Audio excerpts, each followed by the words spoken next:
encerrando hoje a exposição desta carta de Paulo aos Filipenses. Filipenses capítulo 4, versos 10 a 23. Filipenses 4, 10 a 23. Alegrei-me sobremaneira no Senhor, porque agora, uma vez mais, renovastes a meu favor o vosso cuidado, o qual também já tinhais antes, mas vos faltava a oportunidade. Digo isso não por causa da pobreza, porque aprendi a viver contente em toda e qualquer situação. Tanto sei estar humilhado, como também ser honrado. De tudo e em todas as circunstâncias já tenho experiência, tanto de fartura como de fome, assim de abundância como de escassez. Tudo posso naquele que me fortalece. Todavia fizestes bem associando-vos na minha tribulação. E sabeis também vós, ó Filipenses, que no início do Evangelho, quando parti da Macedônia, nenhuma igreja se associou comigo no tocante a dar e receber, senão unicamente vós outros, porque até para Tessalônica mandastes não só uma vez, mas duas, o bastante para as minhas necessidades. Não que eu procure o donativo, mas o que realmente me interessa é o fruto que aumente o vosso crédito. Recebi tudo e tenho abundância. Estou suprido desde que Epafrodito me passou às mãos o que me veio da vossa parte, como aroma suave, como sacrifício aceitável e aprazível a Deus. E o meu Deus, segundo a sua riqueza em glória, há de suprir em Cristo Jesus cada uma de vossas necessidades. Ora, nosso Deus e Pai seja glória pelos séculos dos séculos. Amém. Saudai cada um dos santos em Cristo Jesus. Os irmãos que se acham comigo vos saúdam. Todos os santos vos saúdam, especialmente os da casa de César. A graça do Senhor Jesus Cristo seja com o vosso espírito. Amém. Nós vamos meditar sobre o tema: a obra missionária precisa de parceria. É claro o propósito de Paulo neste parágrafo. E o propósito de Paulo aqui é agradecer à igreja de Filipos pela cooperação com ele em seu ministério. É interessante que Paulo reserva este agradecimento para a parte final da carta. Com isto, para dar maior ênfase ao seu agradecimento, à sua gratidão. E desta maneira, Paulo está nos dando um belíssimo testemunho acerca da realização da obra missionária e da necessidade de existir uma parceria entre igreja e obreiro no cumprimento desse trabalho. Então, à guisa de introdução, eu quero chamar a atenção para dois pontos. Primeiro, a cooperação é o melhor caminho para a realização da obra missionária. Ele diz isso no versículo 14. Todavia fizestes bem, associando-vos na minha tribulação. Paulo não poderia realizar o trabalho que realizou, na intensidade com que realizou, na extensão com que realizou, se ele não tivesse irmãos, e se ele não tivesse igrejas que fossem parceiras com ele, no seu sustento financeiro e no seu apoio espiritual. Essa é uma das verdades mais importantes da igreja entender, que aqueles que são enviados aos campos precisam de ter suporte da base, da igreja enviadora. Há um texto em 1 Samuel 30, versículo 24, que diz algo maravilhoso. E está escrito assim: porque qual é a parte dos que descem à peleja, tal será a parte dos que ficaram com a bagagem. Receberão partes iguais. Tanto aqueles que guardam a bagagem, quanto aqueles que vão na linha de frente na luta e na guerra, devem receber partes iguais. Ou seja, tanto aqueles que vão para os campos, como aqueles que permanecem na base, tanto aqueles que são enviados, quanto aqueles que sustentam os que são enviados, devem ter o mesmo peso de responsabilidade e de privilégios na obra missionária. Segundo aspecto, ainda na introdução, é que o missionário precisa estar vinculado a uma igreja. E a igreja precisa estar comprometida com o missionário. Notem vocês que a posição de Paulo com a igreja e da igreja com Paulo é de parceria. Paulo está ligado à igreja e a igreja apoia Paulo. Há uma troca abençoadora entre o obreiro no campo e os crentes na base. Não apenas aquela igreja enviou ofertas ao missionário, mas efetivamente aquela igreja estava envolvida com o missionário. Com a sua vida pessoal, com a sua vida emocional, com a sua vida espiritual. Hoje, talvez, um dos mais graves problemas da missiologia moderna é exatamente a falta de vínculo entre o missionário e a igreja local.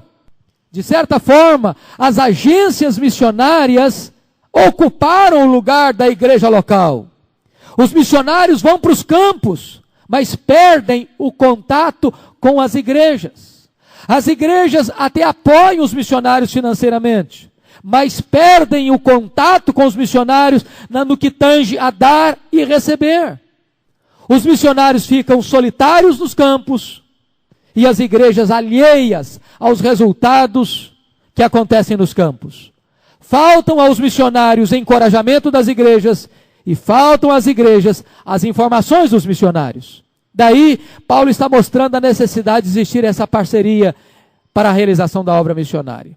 E eu quero então olhar para esse texto em duas perspectivas. Primeiro, nós vamos ver a responsabilidade da igreja com os missionários. E depois nós vamos ver a responsabilidade do missionário com a igreja. Então vamos ver o primeiro ponto. A responsabilidade da igreja com o missionário. Primeira responsabilidade da igreja. Sustento financeiro sistemático. Olha comigo o verso 10. Alegrei-me sobremaneira no Senhor, porque agora uma vez mais renovaste a meu favor o vosso cuidado, o qual já tinhas antes, mas vos faltava oportunidade. Verso 17, não que eu procure o donativo, mas o que realmente me interessa é o fruto que aumente o vosso crédito. Preste atenção aqui. A igreja precisa cuidar do obreiro e não apenas da obra. Não se faz a obra em prejuízo do obreiro, com o sacrifício do obreiro. E notem que todos os recursos de Deus para a manutenção do obreiro e da obra já foram providenciados, estão nas mãos da igreja. Se você perceber, Paulo não recebe salário de algumas igrejas. E ele faz isso conscientemente, propositadamente. Por que que Paulo se recusa a receber salário de algumas igrejas? Porque em algumas igrejas que ele plantou, havia trabalhos muito intensos, sejam de dentro, sejam de fora, para distorcer as motivações de Paulo. Para dizer que Paulo estava fazendo a obra de Deus atrás de lucro, por vantagens pessoais. E Paulo, quando percebia que as pessoas estavam laborando neste erro, e inclinados a dar ouvidos a estes inimigos de plantão, ele se recusava a receber o salário. E aí ele mesmo trabalhava com as suas próprias mãos para angariar o seu sustento. Na igreja de Corinto, por exemplo, ele não recebeu o salário. E ele trabalhou para se sustentar 1 ano e 6 meses em Corinto. Mais tarde, quando ele escreve a segunda carta, ele vai exortar aquela igreja. Ele vai corrigir aquela igreja. E se você perceber no capítulo 8, versículos... no capítulo 12, versículo 13, capítulo 11, versículos 8 e 9, Paulo vai dar o seguinte testemunho, segunda carta aos Coríntios: despojei outras igrejas, recebendo salário para vos poder servir, e estando entre vós, ao passar privações, não me fiz pesado a ninguém, pois os irmãos, quando vieram da Macedônia, a região onde ficava a igreja de Filipos, supriram o que me faltava, e em tudo me guardei, e me guardarei de vos ser pesado. Ou seja, quando Paulo pastoreou a igreja de Corinto, quem pagou o salário dele, ainda que parcialmente, foi a igreja de Filipos, ou melhor, as igrejas da região da Macedônia, onde Filipos estava. E Paulo diz aí que ele passou privações, que ele passou necessidades, enquanto trabalhava naquela igreja. E se você ler o capítulo 12 e 13... da segunda carta aos Coríntios, Paulo vai dizer: porque em que tendes vós sido inferiores às demais igrejas, senão neste fato de não vos ter sido pesado? Perdoai-me esta injustiça. Ou, em outros termos, sabe no que vocês foram inferiores às demais igrejas? Paulo pergunta à igreja de Corinto: vocês não pagaram o meu salário. Me perdoem a injustiça que eu cometi com vocês. Eu deveria ter recebido o meu salário de vocês.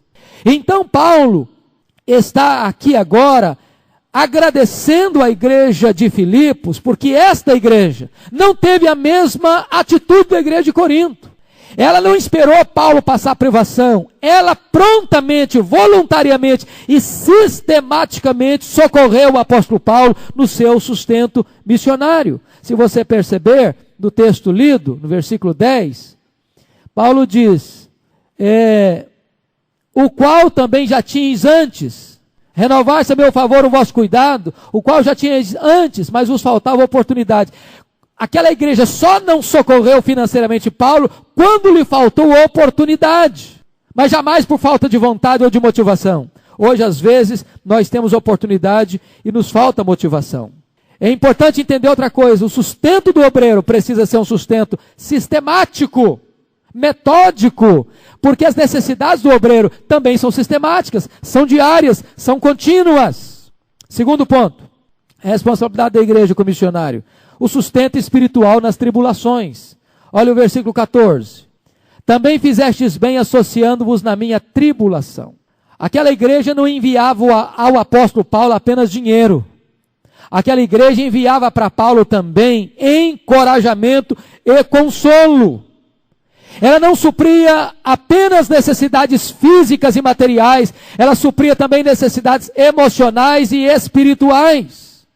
Notem que quando Paulo enviou aquela igreja Epafrodito, não enviou Epafrodito apenas com uma oferta, mas enviou Epafrodito como a oferta, porque Epafrodito deveria permanecer com Paulo para assisti-lo em suas necessidades. Terceiro lugar, reciprocidade na relação com o obreiro. Versículo 15, olha comigo aí.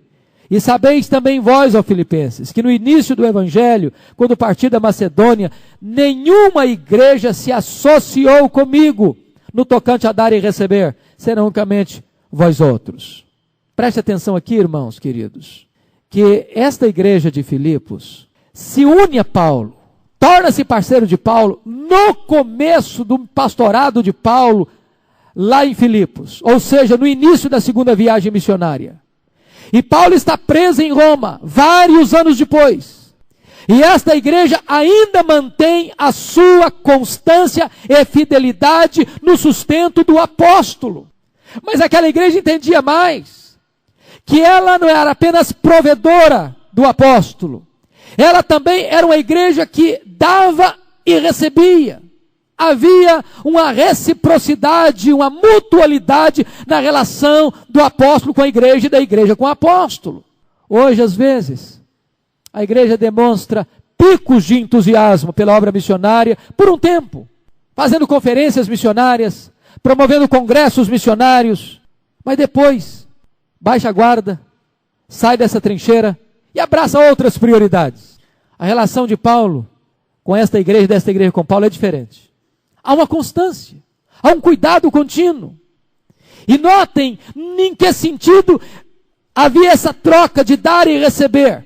Primeiro, notem que ela investia bens financeiros na vida de Paulo. E ela recebia bênçãos espirituais da parte de Paulo. E esse é um princípio espiritual.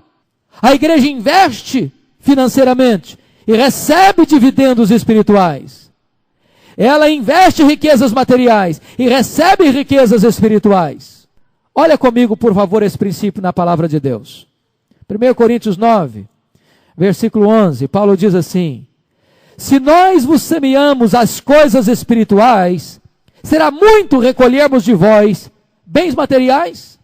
Paulo está aqui nesse capítulo 9, trabalhando exatamente a questão do sustento financeiro dos obreiros. E o que a igreja fazia? A igreja se preocupava com o sustento de Paulo, e na medida em que ela investia na vida do apóstolo para ele fazer a obra de Deus, a igreja recolhia da parte de Deus os benefícios espirituais. Olha Romanos 15, 27, esse mesmo princípio. Paulo escreve o seguinte, Romanos 15, 27. Isto lhes pareceu bem, e mesmo lhes são devedores, porque se os gentios têm sido participantes dos valores espirituais dos judeus, devem também servi-los com bens materiais. Desta maneira, então, esta igreja é parceira do apóstolo numa relação recíproca. Quarto lugar, responsabilidade da igreja. Fazer das ofertas ao missionário um sacrifício vivo a Deus. Olha o verso 18 comigo. Verso 18 de Filipenses 4.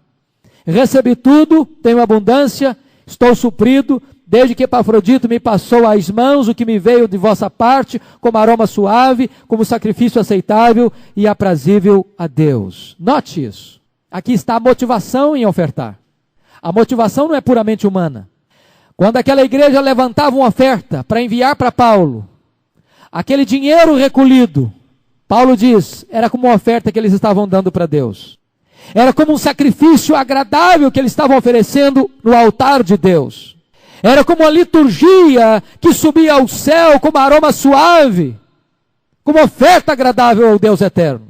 Isso é uma coisa maravilhosa, porque na verdade, no coração daquela igreja, não estava apenas mandar um donativo para Paulo, um dinheiro para Paulo, um sustento para Paulo. Na verdade, aquela igreja era levantando um tributo de adoração a Deus, através daquela oferta.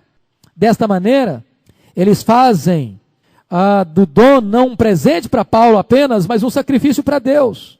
E a alegria de Paulo em receber a oferta, não é apenas pelo fato de estar sendo beneficiado pela oferta, mas é a certeza de que aquela oferta está significando muito mais para a igreja que está dando, do que para ele que está recebendo. O que mais alegrava o apóstolo é que esse mesmo dom era uma oferta agradável a Deus.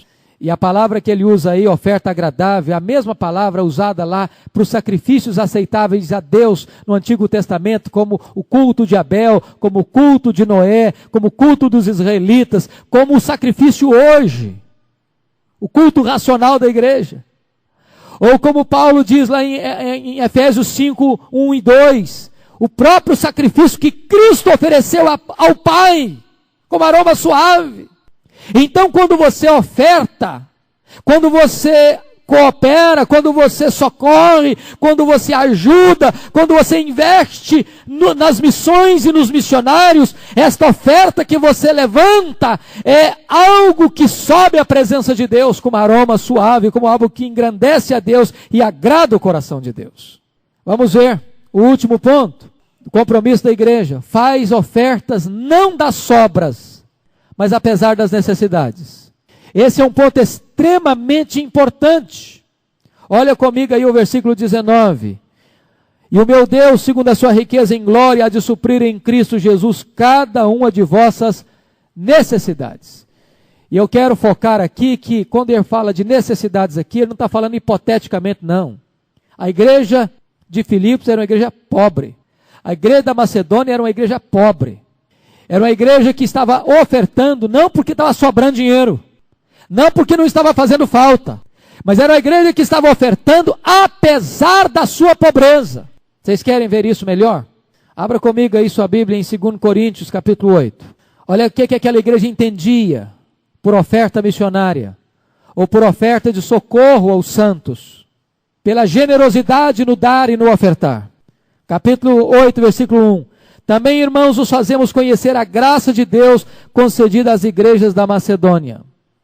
Porque no meio de muita prova de tribulação, manifestar a abundância de alegria e a profunda pobreza deles superabundou em grande riqueza da sua generosidade, porque eles, testemunho eu, na medida das suas posses e mesmo acima delas, se mostraram voluntários, pedindo-nos com muitos rogos a graça de participarem da assistência dos santos. Primeiro ponto aí, note você que a igreja entendia que contribuição é graça e não apenas obrigação. É isso que está no versículo 1. Eles fizeram rogos para terem o privilégio de participar da graça da contribuição. E o que é graça? Graça é um favor não merecido. Então, quando você vem trazer uma oferta ao altar de Deus por uma causa missionária ou para assistência dos santos, você está sendo privilegiado. É Deus quem está dando a você o privilégio de você estar fazendo algo que você e eu não merecemos. Sermos cooperadores de Deus, sermos instrumentos de Deus na sua providência, com os seus santos e com os seus obreiros. Segundo entendimento, eles não apenas davam com generosidade, mas eles davam com sacrifício. O versículo 2 diz isso: manifestar abundância de alegria, e a profunda pobreza deles superabundou em grande riqueza de sua generosidade. Terceiro lugar, eles ofertavam não apenas voluntariamente, segundo as suas posses, mas ofertavam voluntariamente acima de suas posses. Olha o verso 3: porque eles, testemunho eu, na medida de suas posses e mesmo acima delas, se mostraram voluntários. E em último lugar, eles ofertavam não apenas para Paulo, plantador da igreja, mas também para irmãos pobres que eles jamais tinham visto. Olha aí o versículo de número 4. Pedindo-nos com muitos rogos a graça de participar da assistência dos santos. Eles nunca tinham visto esses irmãos da Judeia, mas eles rogaram para terem este privilégio. E finalmente você nota aí que eles deram não apenas dinheiro, mas eles deram a si mesmos. Versículo 5. E não somente fizeram isso a nós, como nós esperávamos, mas também deram-se a si mesmos, primeiro ao Senhor, depois a nós, pela vontade de Deus. Olha que coisa magnífica, irmãos. Nós jamais poderíamos nos excusar, dizendo: eu não contribuo para o sustento da obra de Deus, porque eu não posso, porque eu não tenho, ou porque tenho pouco. Paulo diz que eles entenderam que a contribuição era uma graça, que eles deram voluntariamente, que eles deram acima das suas posses, que eles deram-se primeiro a si mesmos. Desta maneira, querido, desta maneira, nenhuma dádiva faz o doador mais pobre, porque quando você doa, você está entrando dentro de um princípio espiritual estabelecido pelo próprio Deus. Você abre os celeiros do provedor, e ele multiplica a sua sementeira, e ele abençoa você de tal maneira que você é duplamente abençoado. Por isso o Senhor Jesus disse: mais bem-aventurado. Não diz que bem-aventurado, ele diz que mais bem-aventurado é dar do que receber. Dito isso, queridos, eu quero pensar um pouco com vocês sobre a atitude do missionário em relação à igreja. Eu acho que esse texto, já que é parceria, Paulo vai tratar como é que o missionário deve se comportar em relação à igreja. Primeiro, gratidão pelo sustento recebido da igreja. Está claramente expresso aí em Filipenses 4:10. Notem, por favor, o que está escrito: alegrei-me sobremaneira no Senhor. É interessante isso. O missionário tem que depender de Deus, e ele tem que demonstrar gratidão e alegria pelo cuidado que a igreja demonstra a ele, sendo ela instrumentalizada por Deus. Note você que a alegria dele está no Senhor.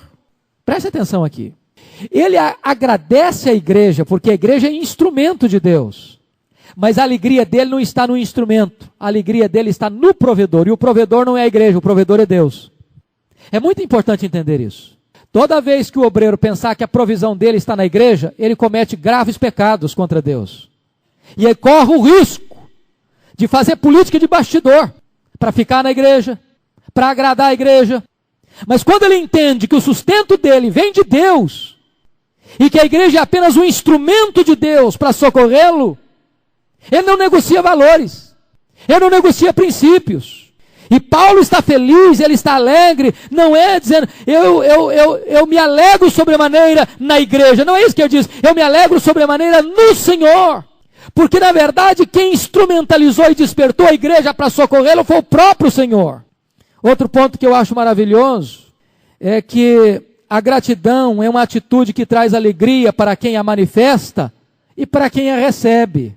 Eu louvo a Deus por esse testemunho de Paulo, porque Paulo nos ensina sempre, continuamente, a necessidade de sermos pródigos nos elogios e nos agradecimentos honestos e sinceros. Quando ele recebe aquela oferta da igreja, A Bíblia não diz quanto foi, nem diz se foi em dinheiro, se foi em roupa, se foi nisso ou naquilo outro. O certo é que ele chama de donativos.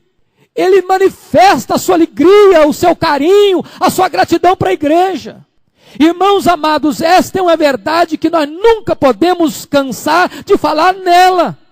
Porque cristianismo é relacionamento.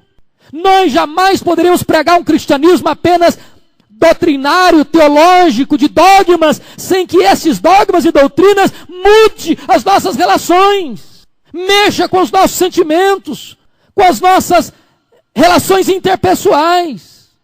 Por isso Paulo, ele agradece a Deus, mas ele agradece à igreja também, ele manifesta seu carinho pela igreja, ele pavimenta um caminho de relação, de amizade, de afeto, de carinho com aquela igreja que o sustenta.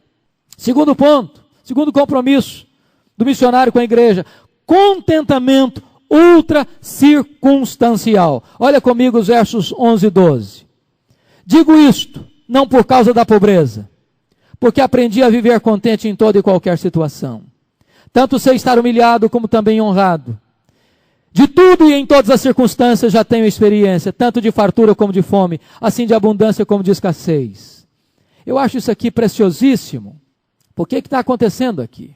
Notem que o apóstolo Paulo, ele aprendeu a viver contente em toda e qualquer situação. O que ele está querendo dizer com isso? Que contentamento não é algo natural. Que contentamento não é fruto de circunstância. Se tiver tudo bem, eu estou contente. Se tiver problema, eu não estou contente. Se as minhas expectativas forem atingidas, eu estou contente. Se elas não foram atingidas, eu não estou contente. Se as coisas aconteceram como eu tracei, eu estou contente. Se elas aconteceram de forma diferente do que eu pensei, do que eu planejei, eu não estou contente. O que podemos entender aqui de Paulo? Paulo era um homem que sabia o que era fome, o que era sede, o que era nudez. Paulo sabia o que era frio, ele sabia o que era prisão, ele sabia o que era açoite, ele sabia o que era tortura mental, ele sabia o que era perseguição. Mas apesar de todas essas circunstâncias que rodearam a vida dele, por exemplo, na primeira viagem ele foi açoitado, foi apedrejado em Listra. Na segunda viagem ele foi açoitado com varas em Filipos. Na terceira viagem ele enfrentou feras em Éfeso. Depois ele foi preso em Roma, acusado em Cesareia. E agora ele chega preso em Roma. E esse fato, queridos irmãos, não rouba deste homem o contentamento, a alegria, a motivação, o entusiasmo. E aqui ele usa uma palavra maravilhosa, quando ele usa a expressão aqui, ter experiência.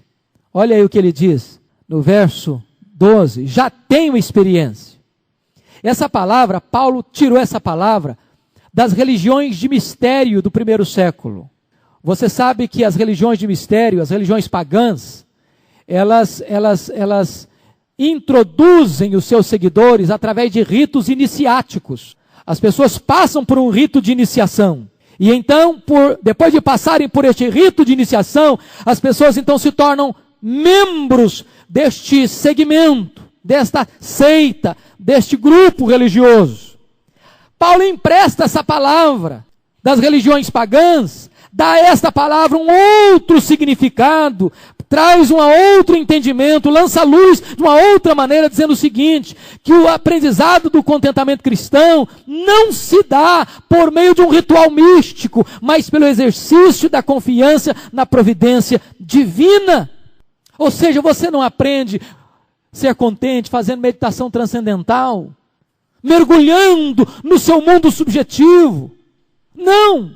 Você aprende a ser contente olhando para este painel glorioso, diversificado, multicolorido da providência de Deus. Tem vale, tem monte, tem alegria, tem choro, tem saúde, tem doença, tem igreja que envia oferta, tem igreja que diz que ele é impostor, tem igreja que o abençoa, tem igreja que o perturba, mas ele não importa qual seja a situação, ele está aprendendo com tudo isso uma experiência de ser contente no Senhor. Agora notem vocês que o contentamento de Paulo não está no dinheiro que ele recebeu. Não está. Olha comigo aí. Digo isso não por causa da pobreza, porque eu aprendi a viver contente em toda e qualquer situação. Ele não é daquele tipo de gente que quando tem dinheiro está contente, quando não tem dinheiro está aborrecido da vida, está murmurando. Não, o que Paulo está dizendo para nós é que os bens materiais devem ser vistos como dons de Deus e não como substitutos de Deus. O nosso contentamento deve estar em Deus e não nas dádivas de Deus. O nosso contentamento deve estar no provedor e não na provisão. Aliás, Paulo vai usar uma das palavras mais ricas do grego para a palavra contente, que está aí no versículo 11. Eu aprendi a viver contente. Essa palavra contente, no grego, talvez é a palavra mais importante da ética pagã. Era a palavra preferida do estoicismo. Era a palavra autossuficiente. Essa palavra significa autossuficiência. Como é que um estoico pensava na autossuficiência? O estoico pensava da seguinte maneira: uma pessoa, para ser virtuosa, ela não pode depender das circunstâncias à sua volta. Ela precisa anular as suas emoções, os seus sentimentos. E desta maneira, ela busca dentro de si mesma, e não nas circunstâncias fora de si, a razão para estar contente. Agora notem vocês, que Paulo vai usar essa mesma palavra, do grego clássico do primeiro século, da filosofia estoica, que era pagã, e vai emprestar esta palavra, ou dar a esta palavra, um outro sentido. Um outro sentido. Paulo não é um estoico, Paulo é um cristão. Se para o estoico o contentamento era uma conquista humana, para Paulo, contentamento é um dom divino. Se o estoico pensa em autossuficiência, Paulo entende que a nossa suficiência vem de Deus.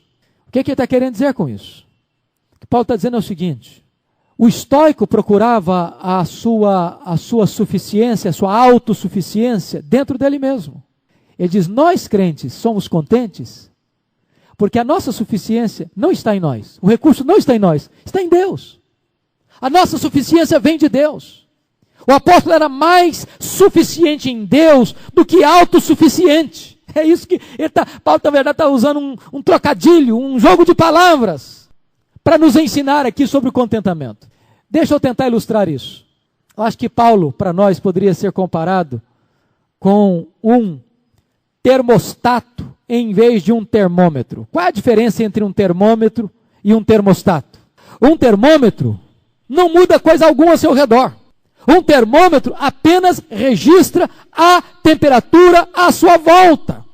Um termômetro não tem poder de mudar coisa alguma. Aliás, ele se deixa afetar pelas coisas que estão ao seu redor. O termostato é diferente. O termostato não fica como o termômetro, subindo e descendo de acordo com a temperatura. Ele faz alterações necessárias no ambiente. Notem que Paulo não é um termômetro. Paulo não apenas toma a temperatura do ambiente e a revela. Não. Se está tudo bem, ele está tudo bem. Se está tudo mal, ele está muito mal. Não, isso é um termômetro. Ao contrário, ele é alguém que influencia o local onde está, o contexto onde está, a circunstância onde está. Ele não é uma vítima da circunstância, ele é um vitorioso sobre ela. Ele aprendeu a viver contente em toda e qualquer situação. Terceiro compromisso do missionário. Versículo 13, confiança inabalável em Cristo. Tudo posso naquele que me fortalece. Eu fiquei impressionado com Paulo, porque ele estava preso. Ele estava na sala de espera do martírio, com um pé na sepultura, caminhando inexoravelmente para a guilhotina. Mas longe de ser um caniço agitado pelo vento, ele era uma rocha firme, inabalável. Diante do vendaval da adversidade, ele permanecia firme e imperturbável, dizendo: tudo posso naquele que me fortalece. Agora vamos entender uma coisa aqui, porque esse versículo tem sido um dos versículos mais mal interpretados pela igreja evangélica nos dias de hoje. Será que Paulo está dizendo que ele pode tudo? É isso que ele está dizendo? Será que ele está falando de um super crente, de um super homem, de um super herói espiritualmente? É isso que Paulo está querendo dizer aqui? Será que Paulo está querendo dizer que ele está chegando a um nível de onipotência? Certamente não é isso que ele está falando. Nós não podemos sacar este versículo, tirar este versículo do seu contexto. O que Paulo está querendo dizer para nós é que Ele pode todas as coisas sim dentro da vontade de Deus. Ele pode todas as coisas em Cristo e não à parte de Cristo. O que ele está dizendo é que não importa a circunstância, nada vai arrancá-lo das mãos do Senhor e afastá-lo do amor de Deus que está em Cristo. E ele entende isso quando interpreta, quando ele fala em Romanos: eu estou bem certo de que nem a morte, nem a vida, nem anjos, nem principados, nem poderes, nem altura, nem profundidade, nem qualquer outra criatura poderá nos separar do amor de Deus que está em Cristo Jesus nosso Senhor. Ou seja, não tem circunstância que possa sobrevir sobre ele, que ele não tenha sustentação em Cristo. Daí, este poder que ele diz: tudo posso, em todas as coisas, literalmente, tem o poder. Não é que ele tem poder dele mesmo, não é que o poder emana dele mesmo, não é que a força brote dele mesmo. Ele diz: tudo posso naquele que me fortalece. A fonte é Cristo, não é ele mesmo. Na medida em que ele está ligado a esta fonte, não há circunstância, não há situação que ele possa desencorajar, que ele possa desencorajar. Aliás, o que ele está querendo dizer é o seguinte para nós: a razão da fortaleza dele não é a sua idade, não é a sua força, não é o seu conhecimento, não é a sua influência, não são os seus ricos dons e talentos. Ele tudo pode no Senhor que o fortalece. Não há a parte do Senhor. Quarto lugar, quarto compromisso do obreiro, do missionário: maior interesse no bem espiritual dos crentes do que no dinheiro dos crentes. Esse é um ponto importantíssimo. Olha o versículo 17. Não que eu procure o donativo, mas o que realmente me interessa é o fruto que aumente o vosso crédito. Irmãos queridos, quando Paulo recebeu aquela oferta, ele ficou feliz, se alegrou em Deus, agradeceu à igreja, e ele justifica a alegria dele. Diz: a minha alegria maior não é o fato de ter recebido o dinheiro, não ter recebido a oferta. Minha alegria maior é que esta oferta que vocês estão me enviando vai redundar em bênçãos, em benefícios, em dividendos espirituais maiores para vocês. Ou seja, Paulo está mais feliz com a bênção espiritual da igreja do que com o dinheiro da igreja. Ele está mais feliz porque a igreja vai ser enriquecida por Deus do que em receber o dinheiro mandado por aquela igreja. Esse é um fato importantíssimo. Talvez a palavra aqui, o termo todo aqui, é um termo comercial e bancário que Paulo está usando. Ele está usando mais ou menos o seguinte: seria um depósito que a igreja efetuou no banco celeste. E esse depósito que a igreja efetuou no banco celeste vai render juros, vai render dividendos. E na medida em que a igreja depositou na conta dele, Paulo, aquela oferta, na verdade, aquele depósito, antes de cair na conta dele, caiu no banco celestial. E antes de abençoá-lo na terra, rendeu juros para aquela igreja no banco celestial. É exatamente esta figura que Paulo está usando. Quer dizer, eu aguardo os juros que serão creditados na vossa conta. Desta maneira, irmãos, desta maneira, quando você oferta, você não abençoa apenas a pessoa beneficiada pela sua oferta. Você, na verdade, abençoa você mesmo. Porque este é um princípio de Deus. Quem semeia com abundância, com fartura, vai ceifar. Mais bem-aventurado é dar que receber. A palavra de Deus é enfática em afirmar que um donativo dado de modo correto sempre enriquece o doador, mais do que quem recebeu a doação. Diz a Bíblia o seguinte: a palavra de Deus diz assim: a alma generosa prosperará.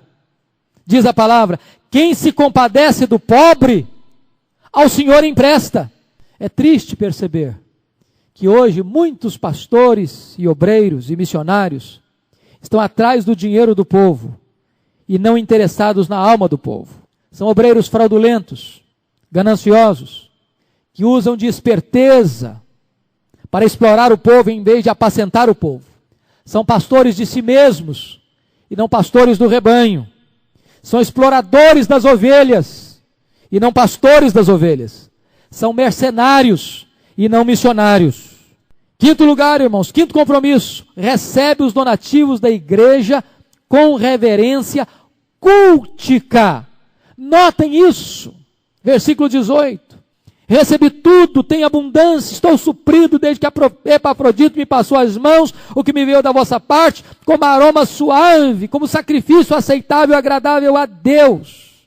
Eu acho isso lindíssimo, porque na verdade, Paulo recebe aquela oferta com tal reverência, com tal gratidão, com tal alegria. Assim como aquela igreja, ao levantar aquela oferta, o fez como cultuando a Deus, também ele recebe aquela oferta como um culto que aquela igreja prestou a Deus. E ele então tem uma reverência cultica na manifestação da sua gratidão a Deus. Esse é um fato interessante, porque se a igreja fez uma oferta, um sacrifício agradável a Deus, quando a igreja fez oferta, não fez para homens, ela fez para Deus. Sabe por quê? Porque você não sacrifica a homens, você sacrifica a Deus.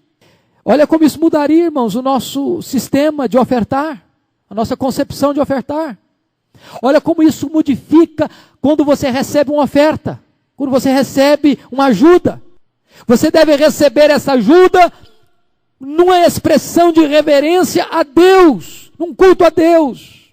Há um fato interessante aqui como Paulo compara essa oferta. Paulo compara essa oferta de três maneiras. Primeiro, ele compara essa oferta como uma árvore brotando. Versículo 10, ele diz aí, renovaste a meu favor. A palavra, o grego renovar aqui, é a mesma palavra. Aqui no Brasil a gente não vê tanto isso, a gente não consegue perceber bem isso. Nos países mais frios, quando chega o inverno, as árvores, quase todas elas, parece que morrem, literalmente. Não tem uma folha, não tem beleza, elas ficam secas, totalmente secas. E você pensa, morreu. Mas aí, chega a primavera, e a seiva da vida está ali dentro. E de repente aquelas mesmas árvores brotam, vicejam, e florescem de uma maneira linda e extraordinária. O que Paulo diz, usando a figura aqui, é que às vezes na vida a gente passa por determinados invernos financeiros, invernos emocionais, invernos espirituais. E quando alguém investe na vida da gente, renova o seu favor em nossa direção, então esta árvore sai do inverno para a primavera e começa a florescer. Essa é a primeira imagem de oferta que Paulo usa. A segunda imagem é a imagem do investimento bancário. De que aquilo produziria lucros espirituais para a igreja. É a linguagem que ele está usando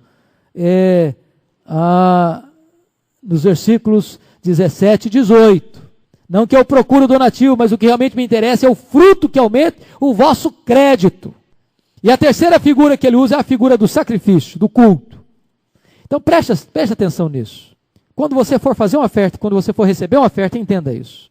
Alguém está investindo em você para renovar você. Isso é como um depósito no Banco Celestial. Isso é como um culto que se oferece para Deus. Penúltimo lugar, Paulo retribui o socorro financeiro da igreja em fervorosa intercessão. Versículo 19. E o meu Deus, segundo a sua riqueza em glória, há de suprir em Cristo Jesus cada uma das vossas necessidades. Missionário prega e missionário ora. Missionário proclama e missionário intercede. E Paulo aqui é intercessor em favor da igreja. Agora note que Deus vai suprir não os nossos desejos, não os nossos caprichos, não as nossas vaidades. Deus vai suprir necessidades. É por isso que a teologia da prosperidade é um equívoco, porque ela começa a pregar que Deus vai atender e vai suprir os seus sonhos megalomaníacos, que você deve pensar em ter um carro importado na garagem, em morar numa mansão, num apartamento de cobertura, e se você é um crente piedoso, não aceite nada menos do que isso, porque Deus está obrigado a te dar, e Deus nunca prometeu isso. O que Deus promete, se você está no centro da vontade dEle, é atender todas as suas necessidades. Se você já leu o livro de James Hunter, O Monge e o Executivo, ele faz uma distinção muito clara entre nós atendermos desejos e atendermos necessidades. Por exemplo, quem é pai e mãe aqui sabe disso. Às vezes os seus filhos têm desejos. E nem sempre os pais podem atender os desejos dos filhos, mas podem atender as necessidades. O que Deus promete é atender necessidades. E Paulo ora para que a igreja, segundo a sua riqueza em glória, atenda todas as necessidades, supra todas as necessidades da igreja. Finalmente, para encerrar, o último ponto. O missionário reconhece que o fim último da vida é a glória de Deus. Versículo 20. Ora, nosso Deus e Pai seja a glória pelos séculos dos séculos. Eu acho lindo, Paulo, porque a doutrina nunca é matéria árida para o apóstolo Paulo. Sempre que a teologia, a doutrina ocupa a mente do apóstolo, ao mesmo tempo, enche o seu coração de louvor. Paulo é um homem que faz da sua vida uma doxologia para Deus. Sua teologia governa suas atitudes. Ele prega o que vive e vive o que prega. Sua vida está centrada em Deus, não nele mesmo. Ele não busca promoção pessoal, ele não busca glória pessoal, ele não busca os holofotes, ele não busca as luzes da ribalta. Ele vive com os pés na terra, mas o coração está no céu. Ele fecha as cortinas da vida, entendendo uma coisa, que o vetor que rege a nossa vida é a glória de Deus. É a glória de Deus. Qualquer outro motivo para viver que não seja a glória de Deus é um motivo fútil. E eu termino na conclusão do apóstolo. Eu acho que Paulo conclui esta carta magnífica como pastor e como evangelista, ou como missionário. Como pastor, ele se lembra de cada uma de suas ovelhas. Olha o versículo 21. Saudai cada um dos santos em Cristo Jesus. Ele não quer cometer o erro de nominar alguém. Aquela igreja é uma igreja muito especial para ele. Ele tem o cuidado de citar todos. Se lembra de todos. E depois ele invoca sobre eles a graça do Senhor Jesus. Versículo 23. A graça do Senhor Jesus seja com o vosso espírito. Mas agora Paulo conclui essa carta como evangelista, que dá relatórios dos milagres da pregação do evangelho, cujos frutos são vistos até mesmo na casa de César. Versículo 22. Todos os santos vos saúdam, especialmente os da casa de César. Casa de conspiração, de traição, de perversão, de iniquidade, de truculência. Mas Paulo, enquanto preso lá, não perdeu a oportunidade. Evangelizou a guarda pretoriana, evangelizou as pessoas que estavam no serviço de departamentos domésticos e administrativos da casa imperial. E quando ele escreve essa carta, já tem gente crente lá dentro do palácio. Já tem gente salva nas barbas de Nero. Na mesma casa onde se adorava um homem, o imperador, como Deus. E há tantos outros deuses. Tem servos do Senhor Jesus Cristo, ganhos pela pregação do evangelho de um homem que estava debaixo de algemas. Isso me leva a 3 conclusões inequívocas. Primeiro, não é a circunstância que faz o homem, é o homem que faz a circunstância. Paulo podia pensar, se eu estivesse no palácio, eu pregaria. Se eu estivesse numa praça pública, eu pregaria. Se eu estivesse numa sinagoga, eu pregaria. Se eu estivesse no templo, eu pregaria. Ele está numa cela, ele está preso, e ele prega assim mesmo. Se você esperar circunstâncias favoráveis para fazer a obra de Deus, talvez o tempo passe e você não fará esta obra. Segunda conclusão, no reino de Deus não tem lata de lixo. No reino de Deus não tem casos irrecuperáveis. Tem santos na casa de César. Talvez alguém pudesse pensar, lá naquela casa não vai ter jeito de ter convertido, não. As pessoas que trabalham para este homem não têm chance. Não adianta investir em gente dessa forma. Não compensa evangelizar na cadeia. Mas no reino de Deus não tem lata de lixo. No reino de Deus não tem casa irrecuperável. E última conclusão, irmãos. Nos ensinam que as grandes oportunidades da nossa vida estão ao nosso redor. Basta olharmos, basta abrirmos os olhos. Paulo entendeu que enquanto algemado ali, na prisão, de um lado para um soldado, outro para o outro soldado, ali estava um campo missionário. Ali estava a oportunidade. E ele não perdeu esta oportunidade. Talvez precisamos pedir a Deus, abra os nossos olhos, Senhor, para nós vermos as oportunidades que Tu estás nos dando. Onde nós estamos? Às vezes a gente pensa nessa questão. Uma pessoa diz, eu recebi um chamado de Deus para ser missionário aqui, ali ou acolá. E aí durante o tempo todo a pessoa passa a vida toda sem falar de Jesus para ninguém, sem levar uma pessoa a Cristo. Quando eu estiver no campo eu vou falar de Jesus. Não é esse o espírito missionário. Missionário, ele é evangelista onde ele está. Na casa dele, na vizinhança dele, quando está viajando, quando está descansando, quando está na praia, quando está no shopping, quando está no comércio, onde estiver, em qualquer lugar, em qualquer circunstância, de qualquer forma, ele procura uma maneira de estar testemunhando do Senhor Jesus Cristo. Eu espero, em nome de Jesus, que assim como eu fui abençoado ao estudar esta carta, vocês também tenham sido enriquecidos pelo estudo desta mensagem tão maravilhosa, escrita há 2000 anos aproximadamente, mas palavra de Deus que continua viva e eficaz, porque é o sopro de Deus, é o hálito de Deus, é a palavra inerrante, infalível e suficiente do nosso Deus, que Ele mesmo se digne a nos abençoar nesta noite. Amém.